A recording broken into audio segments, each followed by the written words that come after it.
Hi friends, అందరు ఎలా ఉన్నారు? బాగున్నారా? ఈ రోజు అయితే మా స్పెషల్ ఎగ్ రోల్స్ ఇవి ఏ విధంగా చేస్తారనేది నేను ఈ వీడియోలో డీటెయిల్గా చెప్తాను. వీడియో స్కిప్ చేయకుండా ఎండ్ వరకు చూడండి.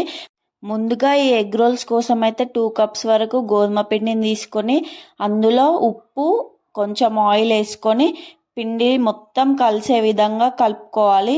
ఇలా ఫస్ట్ కలుపుకోవడం వల్ల పిండికి అయితే ఆయిల్ మంచిగా పట్టుకుంటుంది. ఈ విధంగా రావాలి. ఇట్లా మంచిగా కలుపుకొని తర్వాత వాటర్ వేసుకొని ఈ విధంగా కలుపుకోవాలి. ఇలా కలుపుకొని ఒక 15 మినిట్స్ పక్కన పెట్టుకోవాలి. తర్వాత కొంచెం పిండిని తీసుకొని ఇలా బాల్స్ లాగా చేసుకోవాలి. ఇలా చేసుకుంటే మనకు అన్నీ కూడా ఒకే విధంగా వస్తాయి చపాతీలు సైజ్ అని. తర్వాత చపాతీ వేసే పీట పైన కొంచెం పిండి వేసుకొని ఈ విధంగా చేసుకోవాలి. మనం చపాతీలు ఎలాగ వేస్తామో అలాగే రౌండ్గా వేసుకోవాలి. అంటే మడత చపాతీలు అలా చేసుకోవద్దు. ఇలా ఫస్ట్ పిండి వేసుకొని ఇట్లా రౌండ్గా చేసుకోవాలి.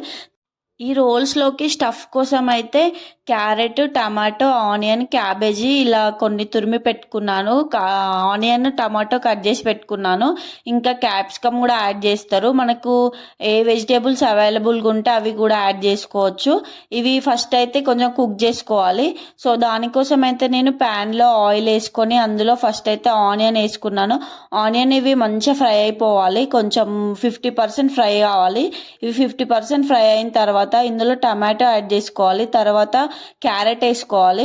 ఈ క్యారెట్ వేసిన తర్వాత క్యాబేజీ తురిమి పెట్టుకున్నాం కదా, అది వేసుకోవాలి. ఇవి మంచిగా మగ్గడం కోసం అయితే ఇందులో సాల్ట్ వేసుకొని మంచిగా ఇట్లా కుక్ చేసుకోవాలి.